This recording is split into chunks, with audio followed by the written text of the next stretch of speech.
what you require of us. He tells them in verse 13 of chapter 2.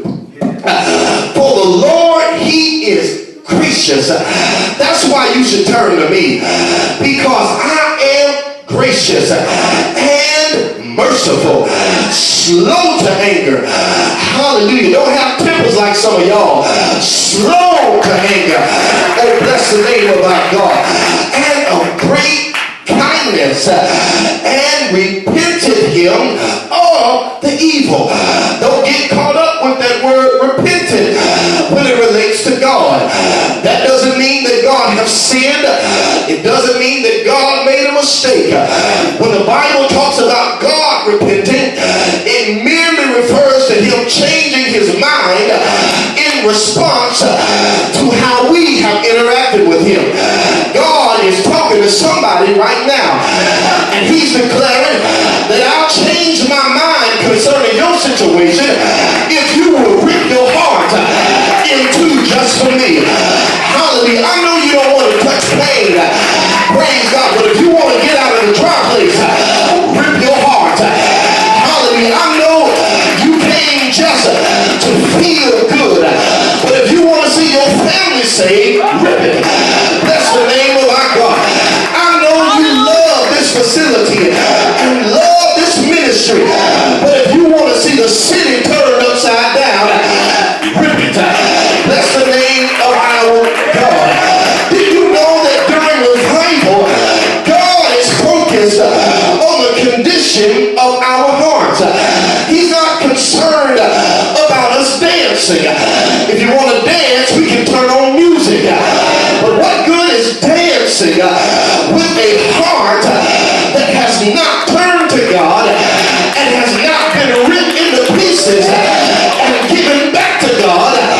Yes, Lord, to put back together. I'm one of them that did not come to waste time tonight. I didn't come simply to do something that I am accustomed to doing. But if I'm going to be here, if I'm going to be in revival, I need God to show up and do something that leaves me speechless. I don't need God, praise God, to do something that I'm accustomed to doing. And if you're tired of the norm, check your heart. When was the last time you ripped your heart concerning the city of Oxford? When was the last time you ripped your heart concerning the city of Roxborough? When was the last time you ripped your heart concerning the unsaved co-workers that you've been complaining to God about, talking to him about everything else but their souls? If you rip your heart, I promise you that the rain is going to fall on your head. Oh Lord, I bless your name. And so he tells them to prepare. I need you to rip your heart, and I need you to turn to me, because I am gracious. And then he walks them through just how he wants this heart ripping and turning to occur. He says to blow the trumpet again in verse 15 in Zion. Call a fast. Call a solemn assembly. Verse 16. Gather the people. Sanctify the congregation. Is it all right? Praise God. I'm not the bishop. I'm not the pastor. Hallelujah. Just a messenger tonight. But is it all right if we just undergo a little sanctification right now? How all sanctifying means is to be set apart for a special purpose. So I know God's been with us all week, but on Friday night of the fall revival, we are sanctified for heart ripping tonight. Is that all right? Praise God. We're going to set ourselves apart to rip our hearts and to turn to God. Is that okay? If it's all right, shout hallelujah. So we sanctify ourselves. God, we are the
rejoice.